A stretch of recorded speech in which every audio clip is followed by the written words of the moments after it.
Labas rytas visiems. Mes su Rūta pradėsime nuo klausimo ir nežinau, ar jūs norėsite prisipažinti, bet klausimas yra toks.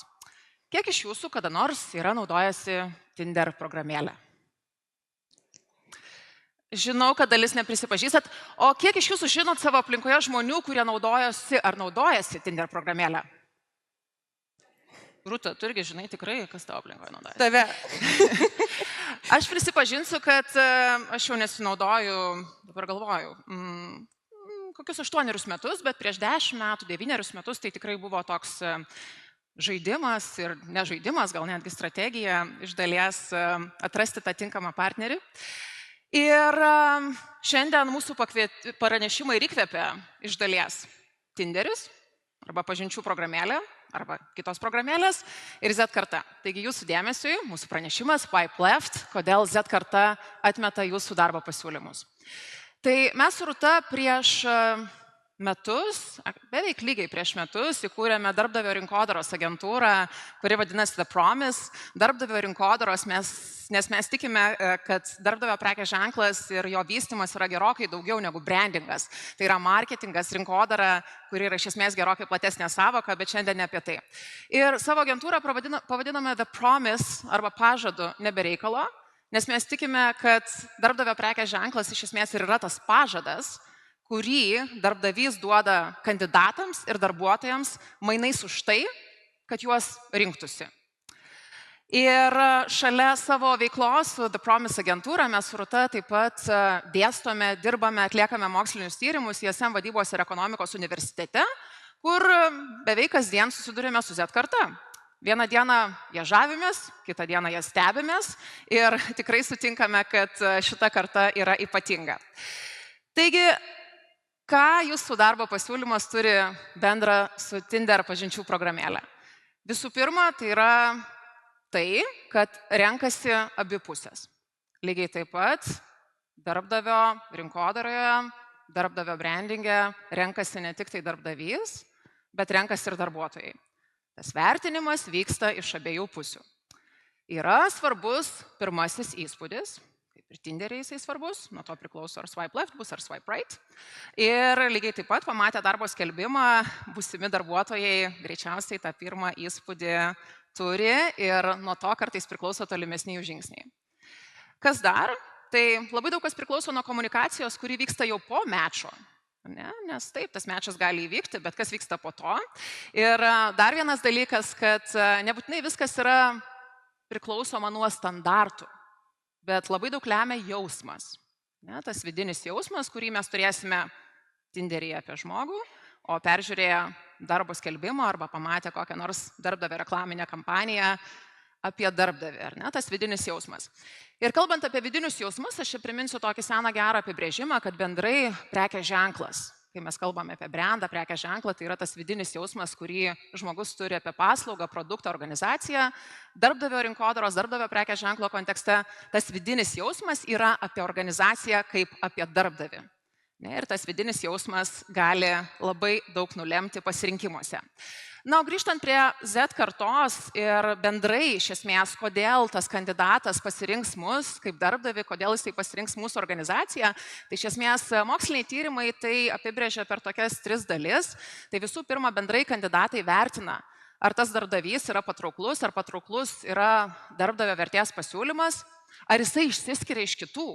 Ar yra kažkas tokio apie jį unikalaus, nes vėlgi grįžtant prie apibrėžimo apie vidinį jausmą, tai tas unikalumas, išskirtinumas tą vidinį jausmą mūsų galvose sustiprina. Na ir trečias dalykas, kaip ir Tinderyje, kas yra labai svarbu, jau po to mečo ir įvykus susitikimui tikėtina gyvam, ar ta realybė atspindi vaizdą, kuris buvo susidarytas anksčiau. Na, o grįžtant prie bendros logikos, tai iš esmės čia mes galime viską susijęti su signalų teorija, signaling theory, kur iš esmės paaiškina, kad kiekvienas darbdavys arba kiekviena organizacija, lygiai taip pat kaip ir kiekvienas partneris, siunčia tam tikrus signalus tam, kad pasiektų kokį nors tikslą. Tai iš esmės, kaip ir galimus partnerius mes renkamės pagal signalus, taip ir galimus darbdavius kandidatai renkasi pagal signalus. Na, o grįžtant prie Z kartos, tai įvairūs moksliniai tyrimai apibūdina daug šios kartos charakteristikų, tai aš paminėsiu keletą iš jų, apie ką kalba antriniai tyrimai. Tai iš esmės tai yra karta, kuri augo su technologijomis, kuri augo su internetu, tai yra karta, kuriai tai yra kasdienybė. Kitas dalykas apie šią kartą tai yra tai, kad ši karta ieško autentiškumo, ieško tikrumo ir ieško ryšio.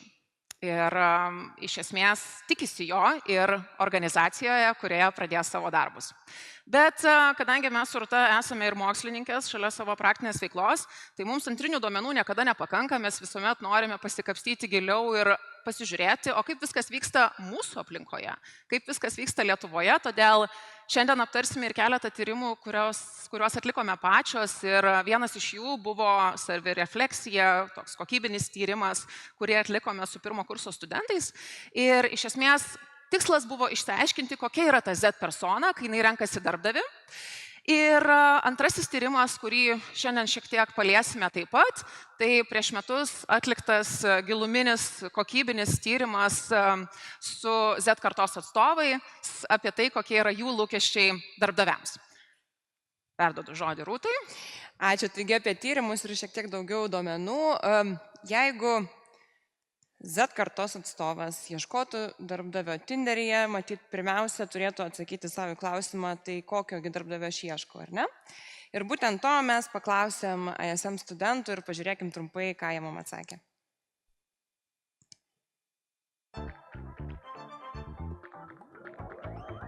Tobulas darbdavys man būtų tas, kuris man suteikia daug laisvės dirbti ir daryti tai, kas man patinka. Visų pirma, man labai svarbu, kad darbdavys rinktųsi pirmiau asmenybę negu tavo pasiekimus, norėtų tave apmokyti, lygiai taip pat, kad būtų galimybė augti ne tik profesiškai, bet ir asmeniškai. Man asmeniškai gal labiau tam investicijų, sakykime, industrijoje, tačiau faktas lieka tas pats, tai yra turbūt industrijos tam tikras lyderis, tai duoda daug platesnę ir gilesnę patirtį tiesiog kompetencijų vystymui, lygiai taip pat progresyvi kultūra pačio įmoniai, asmeniam tobulėjimui. Man tobulas darbdavys atrodo žmogus pasitikintis savo darbuotojais, lyderis, kuris veda į priekį žmonės ir taip pat suteikia galimybę jiems augti. Kitaip tariant, mato žmonės ne tiesiog kaip savo darbo jėgą, kurią gali išnaudoti, bet ir mato žmonės, kuriais gali pasitikėti, duoti užduotį ir būti tikrų mentorių. Man ypač yra svarbu, kad būtų bendraminčių, bendramžių žmonių, kas be ko, kad ir jaustųsi tą šeimynišką tokią kultūrą, kad su jais ir laisvų laikų būtų įmanoma kažką paveikti.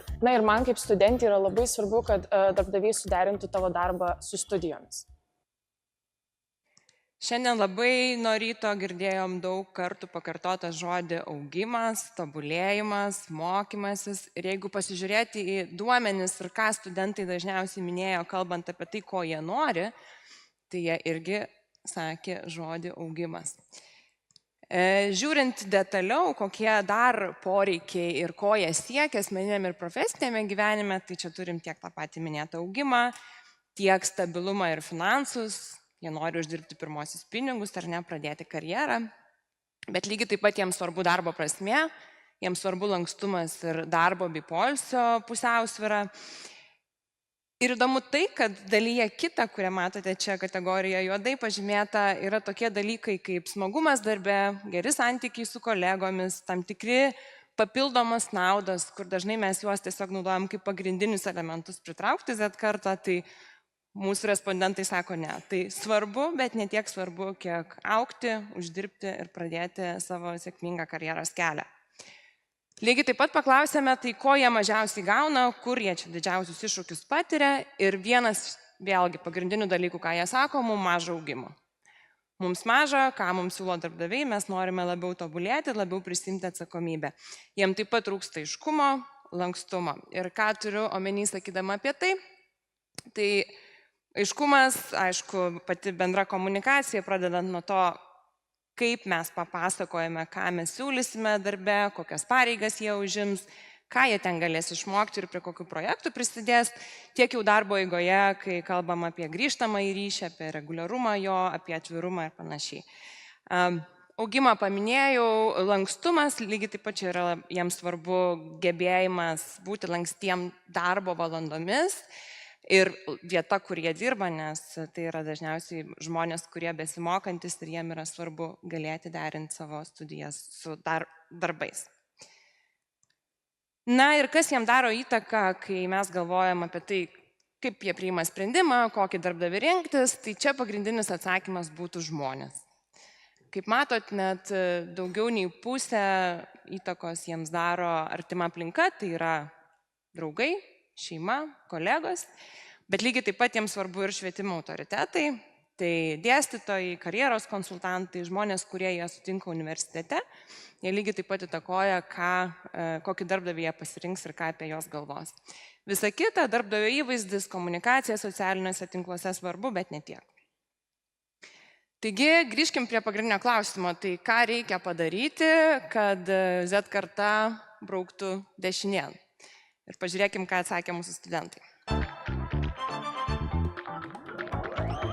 Man kaip ISM universiteto studentui yra labai svarbu iš tikrųjų mūsų bendruomenė ir aš norėčiau tą matyti bendruomenę ir būtent įmonėje, kurioje aš dirbčiau. Ką aš turiu omenyje, kai aš kalbu apie bendruomenę, tai aišku ir komandinis darbas, ir pasitikėjimas vienas kitu ir taip pat aš manau tie patys mokymai, renginiai, kaip mes ir turim savo universitete. Na visų pirma, kai struktūriškai aiškiai yra aprašytas darbo skelbimas, yra aprašytas atlyginimas, darbo valandos, darbo pobūdis, privalumai, kuriuos tu gausi, lygiai taip pat, kad tas darbo skelbimas nebūtų sugeneruotas, o parašytas asmeniškai žmogaus nuoširdžiai, nes iš karto tokius dalykus labai lengva pamatyti. Pirmiausiai, ką atkreipiu dėmesį, tikrai yra tiek logotipas, tiek įmonės pavadinimas. Man svarbu, kad jie būtų pakankamai modernus. Toliau visada pasitikrinu darbuotojų skaičių, kadangi iš patirties pastebėjau, jog man fainiausia dirbti įmonėje, kur darbuotojų iki 50. Na, o tuomet jau lendu į įmonės LinkedIn, ieškau, kokie kolegosgi bus ir svarbu, kad būtų mano bendramžių ir bendraminčių panašių į mane.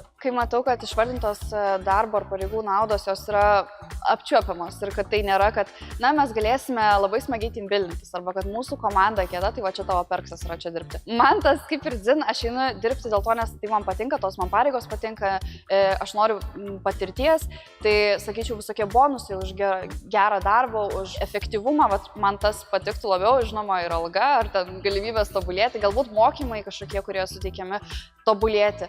Galima atsidaryti 2 skelbimus, vienas bus pakankamai, sakykime, tas toks pilkas, bullet pointintas ir aiškus, tačiau antras gali patraukti akį ir galima, sakykime, ten swipe and right, taip tariant, vien dėl to, kad su pirmu sakiniu jau yra labai aišku, kokią pridėtinę vertę žmogus kurs. Tai, sakykime, pavyzdžiui, augins ateinančius Baltijos lyderius. Ar dar?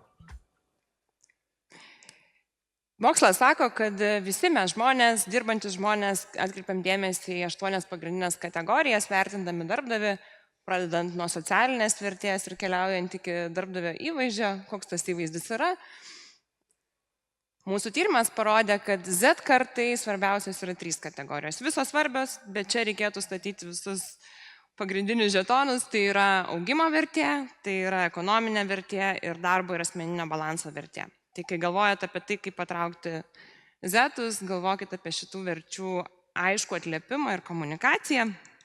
Ir šiek tiek detaliau, jeigu kalbam apie lankstumą, jau minėjau, jam yra itin svarbus hybridinis darbas, jie tai priima kaip visišką normą ir nekvestionuojamą dalyką. Ir tai yra svarbu vien dėl to, kad jie galėtų rinktis ar ne, kur jie nori dirbti ir galėtų derinti su mokslais. Taip pat jiem labai svarbios aiškios ribos tarp jų asmeninio gyvenimo, laisvalaikio, jie turi daug visokiausių hobių, norų ir panašiai. Galbūt dar neturi šeimos, bet turi kitų interesų, kur leisti savo laisvalaikį ir neketina dirbti viršvalandžių arba dirbti savaitgaliais. Ta turėkite omeny. Kalbant apie pinigus, jiems aišku svarbu finansinis saugumas, bet jie lygiai taip pat deda lygybės ženklą, kad pinigai lygų pagarba man ir mano laikui, kurį aš atiduodu darbe. Na ir apie augimo galimybės, jiems svarbus be abejo suvokimas, kiek jie išmoks arba kiek pritaikys savo žinias, kurias įgijo universitete. Ir aiškus suvokimas, tai kokia karjeros galimybė manęs laukia organizacijai, koks yra mano kelias, ką aš galėsiu daryti. Jiems labai įdomus iššūkiai, nauji projektai, prasmę jie randa prisidėdami prie didelių dalykų organizacijoje, o ne tiesiog darydami kažkokį mažą darbelį, nesuprasdami jo prasmės. Na ir aišku, jiems svarbi kultūra. Jie mokosi universitete, ką reiškia organizacinė kultūra ir kad toksiška kultūra yra negerai, tai jie jau visą tai puikiai žino. Ir dėl to ieško, kad atmosfera būtų draugiška, palaikanti, jie tikisi galimybės būti savimi, kaip ir matėm video, nori turėti šalia tokių pačių kaip jie. Tad tai irgi yra svarbu ir be abejo jiem yra labai svarbus patys vadovai, kiek atviri jie yra, kiek feedbacko jie duoda, kokias technologijas naudoja ir sistemas, bei jų asmeninių vertybių atitikimas organizacijos vertybėm. Tai šitie dalykai jiem yra svarbus, jeigu juos atliepsite tiek komunikuodami, tiek realybėje organizacijos viduje, tikėtina, kad turėsite zetų taip jūsų organizacijai. Na ir klausimas, o kadagi būna tas ne, ar ne? Kada zetas braukia kairėn, tai pasižiūrėkime, ką sako mūsų studentai. Na visų pirma, jeigu darbo skelbimas yra labai neaiškiai apibrėžtas ir lygiai taip pat yra nepriderinamas prie tavo kasdienybės ir privaloma eiti kasdien į ofisą, tai manęs visiškai netenkina. Lygiai taip pat man yra 21 metai ir jeigu manęs prašo 3 metų darbo patirties prieš darbinantis, man lygiai taip pat yra labai sunku sutikti su tokio darbo skelbimu. Na ir aišku, jeigu ieškomas ne žmogus, o tiesiog žmogus, kuris užimtų vietą, tai aš nesijaučiau pakankamai įvertinti ir nenorėčiau ten dirbti. Mane labai trigerina, kai darbdavys nelabai supranta kompleksiškumo pareigų ir išvardina ilgą sąrašą užduočių, ką aš turėčiau padaryti per dieną. Man atrodo, kad tai yra neįmanoma. Aš pati esu perfekcionistė ir aš žinau, kiek aš laiko praleidžiu prie tam tikrų pareigų. Tai tiesiog jau žinau, kaip man sakyti dienos gale, Agota, kodėl nepadaryta ta dalis, kai aš žinau, kad, tarsi jūs buvot kaltas, kodėl aš to nepadariau, nes man davėt prieš tai labai daug užduočių. Vangiam, atsakyčiau taip, kad tas, kuris yra tikrai nedetaliai pagrįstas, išdėstytas, kaip sakoma, kuris yra nelabai aiškus, gali būti tas pats darbo pobūdis, kur yra daug tokių generic, kaip sakoma, elementų, visada yra komfortiška, kai jaunas žmogus gali matyti specifiškai, ką jis ir kur darys. Taip pat HR-ui tikrai palinkėčiau neprisibijoti išrašyti pagrindinius elementus, tai yra tiek ir darbo valandų, tiek ir atlyginimo aspektus ir tiek ir bet kokios kitos aktualios informacijos, kurią vis dėlto galbūt dėrėtų. Ir ką dažniausiai aš matau, ir manau mano kolegos irgi, tai daugybė buzzwords. Tai ir lyderystė, ir lankstumas, ir daugybė kitų buzzwordų. Tačiau svarbiausios dalies dažniausiai nėra, o tai yra būtent ką mes veiksim pačiam darbe, ką darbdavys mums suteikia, kokie yra lūkesčiai iš mūsų ir iš tikrųjų, kam mes reikalingi toj pozicijai ir koks yra tikslas tos pozicijos. Man yra labai svarbu, kad būtų nurodytas atlyginimas, kadangi nors tai yra Lietuvoje privaloma šiais laikais, tačiau tikrai dažnu atveju būna jisai nuslepiamas. Taip pat labai aktualu yra ir įmonės online presence, nes aš tikiu, kad jeigu tvarkingas online presence, toks bus ir offline presence. Taigi keletą patarimų pabaigai, ko nedaryti, jeigu nenorite būti nubraukti į kairę, nesitikėti, kad Z karta dirbs avansų į ateitį, į karjerą, o pasiūlyti iš karto sąžiningą atlyginimą, konkurencingą lyginant su kitom organizacijom. Nors Z karta labai mėgsta trinti ribas tarp vietos, kur jie dirba, jie nenori trinti laiko prasme ribų, kiek jie dirba, tad labai aiškiai tą suvokti ir gerbti jų asmeninį laiką versus darbo laiką. Na ir aišku, puoselėti tą kultūrą, kurioje zetai būtų lygiai taip pat priimami, jie būtų suprantami, girdimi, jaustų bendruomenės jausmą. Ir pabaigai Dominyka apibendrins visą tai, ką apkalbėjom. Taip, tai iš esmės grįžtame prie Tinderio analogo, ar ne, ir to fakto, kad nėra iš tikrųjų tiek daug skirtumų tarp Tinderio pažinčių programėlės ir darbo skelbimų ir tai, kaip jie yra vertinami iš tikslinės auditorijos pusės. Todėl, kaip sukurti tą ilgalaikį ryšį su Z karta, tai visų pirma, pradėkime nuo darbdavio, ką turi pasiūlyti darbdavys.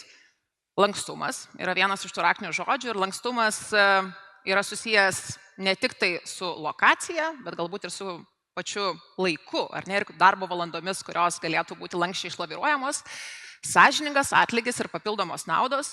Nebūtinai Z karta turi didelius lūkesčius atlyginimui, aukštam atlyginimui, bet jie nori būti įvertinti. Atvira komunikacija ir pagarbi kultūra. Nori, kad tas tiek atlyginimas, tiek tos sąlygos būtų pagarbios jų atžvilgių. Ir žinoma, ką jau šiandien daug kartų kalbėjome, jie nori augti, jie nori tobulėti ir matydami, kad darbdavys investuoja į šitą dalį, didesnė tikimybė bus, kad jie vis dėlto pasvaipins į dešinę. swipe right padarys. Taigi, Z karta, ko jinai siekia? Siekia galimybių dirbti, augti, tobulėti, bet tuo pačiu ir ilsėtis. Nori viską suderinti. Z karta nori aiškaus karjeros kelio ir įgūdžių stiprinimo, vėlgi sąsajai su tuo tobulėjimu, nori bendruomeniškumo ir ką matėm kai kuriuose iš studentų pasisakymų, jiems yra svarbu, kad toje kultūroje, kurioje jie dirbs, būtų bendraminčių, kai kam yra lūkestis netgi, kad su tais bendraminčiais jie leis laiką ir po darbo. Ir žinoma, autentiškumas ir skaidrumas yra dar keli raktiniai žodžiai, kurie yra svarbus. Taigi, tikrasis mečas, ta abipusė vertė įvyksta tada, kai darbdavys rodo pagarbą savo kandidatams ir nesvarbu, kad tas kandidatas ar darbuotojas yra jaunas ir atrodo nepatyręs, bet jį turi būti žiūrima pagarbiai. Augimas turėtų būti strategijos dalis, o ne tik tai pažadas kandidatui, kaip Rūta sakė, ar ne, avansinis dalykas, kuris kažkada turėtų įvykti. Reali darbuotojų patirtis yra tikrasis įvaizdis. Tai čia vėl galime grįžti prie to fakto ir ką sako mokslas, ar ne, yra labai svarbu, ar ta realybė atitinka lūkesčius. Taigi tikrasis įvaizdis yra apie darbuotojų patirtį, kurią jie gauna organizacijoje. Na ir paskutinis dalykas yra apie kultūrą, kuri turi jungti, o neskaidyti. Taigi šiandien savo pranešimu mes norime palinkėti visoms organizacijoms kurti tokią kultūrą ir kurti tokį darbdavio prekės ženklą, kuris atrastų vietos ir Z kartai. Ačiū. Ačiū.